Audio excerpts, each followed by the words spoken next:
Come along with, go along with and come down with কোনটি কখন ব্যবহার করব? কাম অ্যালং উইথ সাধারণত কারোর সাথে যাওয়া অর্থে ব্যবহৃত হয়। অন্যদিকে গো অ্যালং উইথ কিন্তু কারোর সাথে একমত হওয়াকে বোঝায়। আবার কাম ডাউন উইথ কিন্তু কোনো একটি রোগে অসুস্থ হয়ে পড়াকে বোঝায়।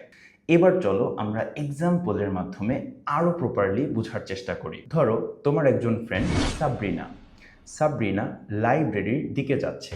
এখন তুমি তার সাথে যেতে চাচ্ছ। তুমি কিভাবে বলতে পারো, hey Sabrina, can I come along with you?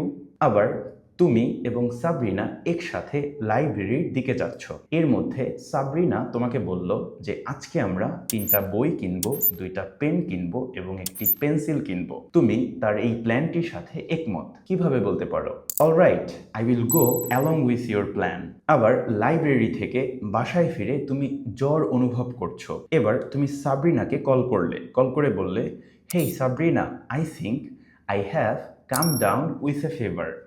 এখানে দেখো, come down with a fever দিয়ে কিন্তু জ্বরে অসুস্থ হয়ে পড়াকে বোঝাচ্ছে।